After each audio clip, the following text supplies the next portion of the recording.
Lucio! Nay? Lucio, anak.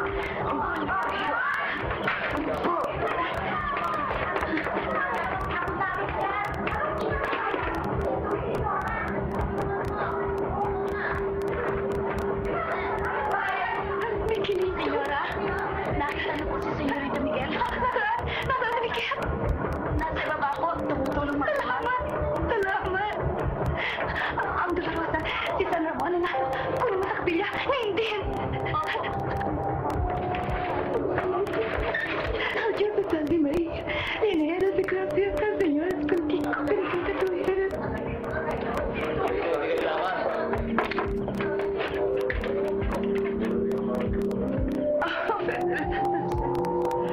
Mas ahora mi Dios, os pide perdón.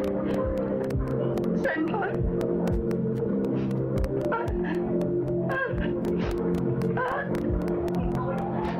Diyos infinita majestad. Patawad po, hindi ko kayo may sasamalan.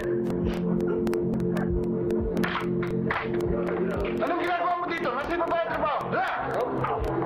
Yung mga trabaho doon! Hoy! Eyo! Dali! Sumunod ka sa akin po! Opo, senyorito. Sinusumpa ko po sa inyo lahat. Sinusumpa ko. Oras na matapos ang gera, magpapagawa ako ng bagong kapilya para sa inyo. Magpapagawa ako ng mga bagong damit para sa inyo. Patawarin ninyo ako. Sinusumpa. Lydia! Ano ba? Israelio! Israelio!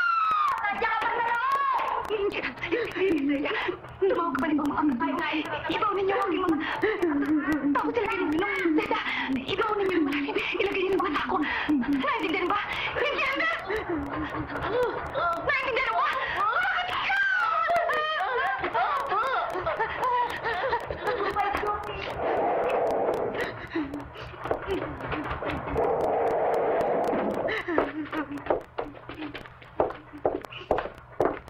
Ang yaya, Daddy! Huwag kayong iiyak. Tatagan ninyo ang inyong kalooban. Mas mahalaga na tayong mabuhay. Iwan mo niya. Wala kang necesidad sa pupuntahan na. Señores, contigo. Bendito tú eres. Y bendito es el fruto de tu vientre. Hindi natin pwede iwan ang yaya. Tama na. John, vámonos. Tonto.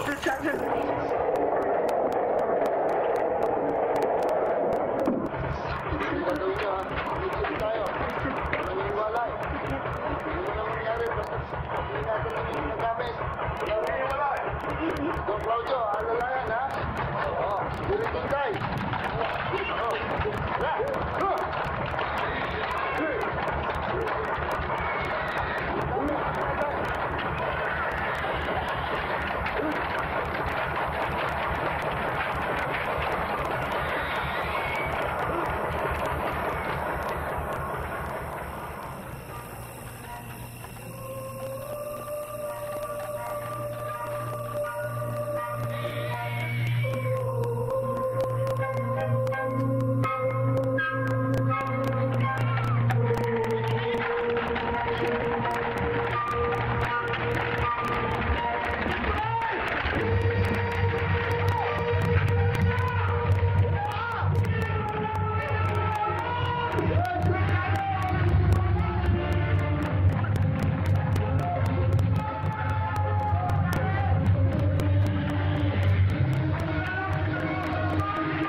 Pagkalipas ng 3 dekada, muling mapapanood ang digitally restored version ng kanyang natatanging obra, ang Oro Plata Mata. Kaibigan, Direk Peke Galiaga. Peke, welcome to Bandila. Hello, boy, and thank you very much. So nice to see you again. It is an honor. It's always a pleasure to have Peke on any of our shows, and it's always enriching to talk to somebody like you. Thank you. Thank you Marami. very much. Somebody's eavesdropping on this conversation. A young man is out there, and he says, I've been watching the plugs, because we do a lot of plugs of Oro Plata Mata, the restored version, dito sa ABS-CBN. He says, ano ba, Direk, ang Oro Plata Mata, and why should people watch it? Well, the Oro Plata Mata is a story of a society that's on the way down. The Tisoy society that was culturally very, very strong. And with the advent of the American War, before that, the Americans were very strong in terms of economic and political. But culturally, it was the Spanish thing. And in 1943, the World War II, the Spanish even lost that. And so, but the point is, I mean, in fact, the movie was attacked very much in the beginning because these are not Pinoys, these are Tisoys. But I'm sorry, I mean, you know, we're all half-breed. You know, we're half Chinese, half Spanish, etc. We're all Pinoys, and we're very proud to be Pinoy. It's a Pinoy family, and it's about survival, and it's about being in the middle of war and surviving through the cultural traditions and the habits that we keep society together. And for us to be able to move forward, yan ang importante at sinasabi natin parati sa ating mga kabataan, you have to know your history, you have to know the stories, because it's a real stories. Bahagi ng ating kasaysayan. That's right, and they were actually based on family vignettes that I would hear, yeah. At saka yung mga kwento ng pamilyang ito, pag ito'y pinagsama-sama mo, ay ang kwento ng ating bayan. Kaya importante that, lalo ng ating kabataan, Peke. Diba? Oh, no, yeah, we have no sense of history. They always keep asking, dapat mahalin mo yung bayan, love the country. How can you love something you don't know? Right. You have no idea of what, you know, you only know the computer.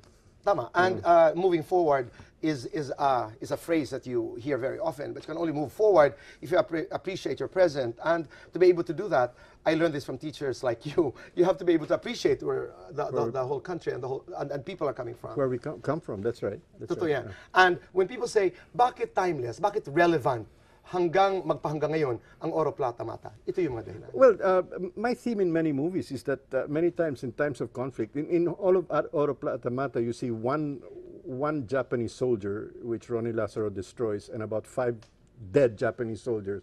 The Filipino defines himself by whom he's fighting.